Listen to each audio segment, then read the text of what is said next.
in the heart if you don't act on it. Abraham Lincoln once said that good things may come to those who wait, but only the things left by those who hustle.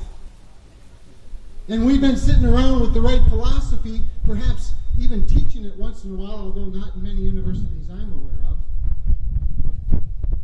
But it's action. It was action that made us free, and it's action that will keep us free.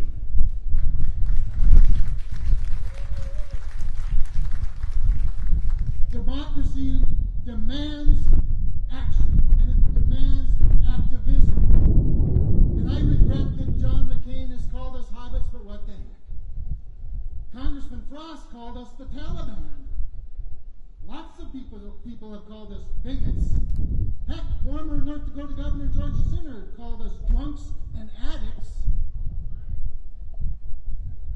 Martin Luther King Jr. once said, "We will remember not the words of our enemies, but the silence of our friends."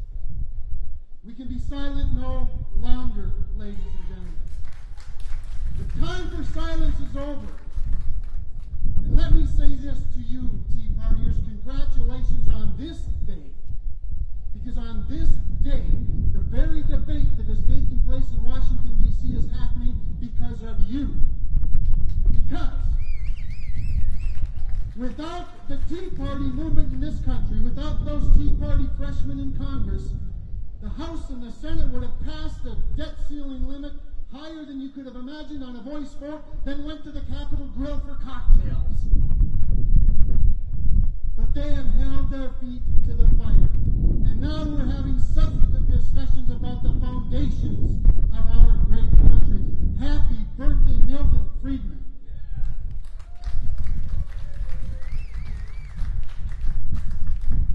We're finally talking about not just raising the debt ceiling for the sake of the debt ceiling. We're talking about what really does constitute a AAA rating.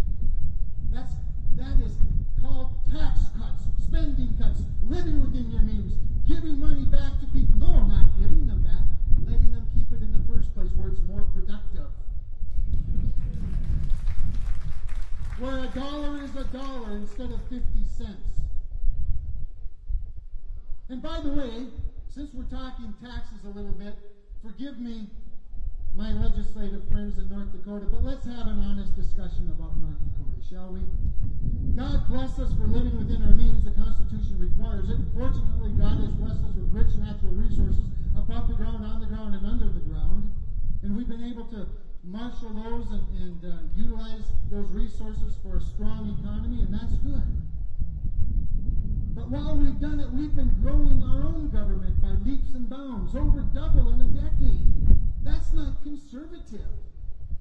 And let's talk about taxes. I have many friends from around the country that look at the rich natural resources of North Dakota and wonder why we even have an income tax rate. And so every 2 years for the last 3 biennia in North Dakota, we've had some marginal, minor tax rate cuts, and then we come up with this wonderful gimmick, and we disguise it as tax relief. We take over taxation from people's sales and income, and then the legislature gives the tax collector the authority to collect it, and OMB the opportunity to redistribute it back to other overtaxed people in the form of, quote, property tax relief. But if they trusted you, and you, and you, and you, and every businessman and every family man, they slice the rates of income taxes, let you keep it in the first place where that dollar's worth $1, and you can turn it into 2 instead of sending it to Bismarck where they send it back to the recipient of their choice. Now, it's certainly better to have large surpluses than large deficits, isn't it, Senator Much? That's better. But it's only slightly better if we just spend it, and spend it all because we can. In fact, the only real substantive change in North Dakota's tax policy came at the vote of the people when you created the Legacy Fund. And I'm not so sure that saving up hundreds of millions of dollars is the greatest thing to do with tax dollars. I think letting people keep is better. Why do I say all of this? Why do I bring this up in the context of this Tea Party? Because I think it's very germane. Because lest we want to become like Washington, North Dakota, we better make sure our own house is in order. And when people come before you and ask for your support for their candidacies, you ask them what Milton Friedman believed about capitalism and ask them if they believe the same thing. Don't settle for platitudes, ask for substance. You ask them if they know who Hayek was, or who Coase was, or who Adam Smith was, and what they taught about productivity of $1 left in a pocket versus the lack of productivity sent to a bureaucrat. I'm very proud to say that in the 8 years that I served on Ed Schaefer's cabinet, your cabinet, I submitted 4 budgets to the legislature, or should I say to OMB. All 4 budgets were for fewer dollars than the previous budget. And I'm not talking about a cut in inflation. I'm not talking about less money than I could have had. I'm not talking about, cutting the growth. I'm talking about a smaller number. I was able to reduce our staff by 8 people. You can do those things if you're told to do them by your boss. If there is a structure in place that says prioritize, prioritize, prioritize. Get rid of old programs. I'm not talking about across the board either. I'm talking about setting priorities and doing the things that matter the most.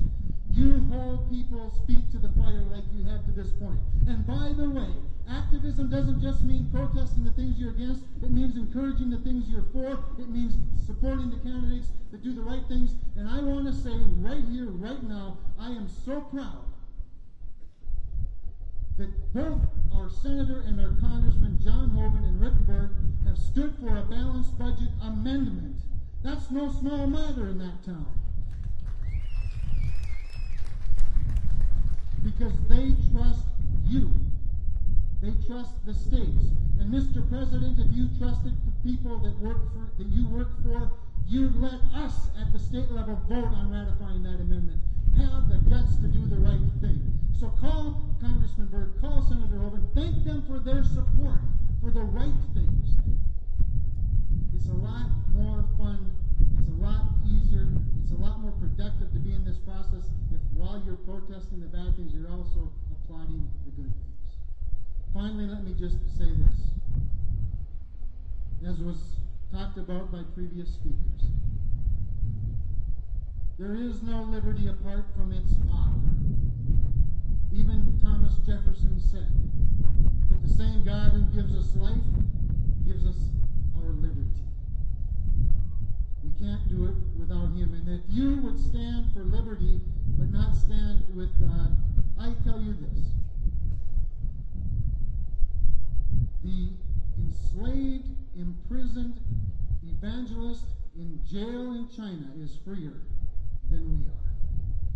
Stand with him, and he'll stand with us. Thank you. God bless you all. Thanks for what you're doing.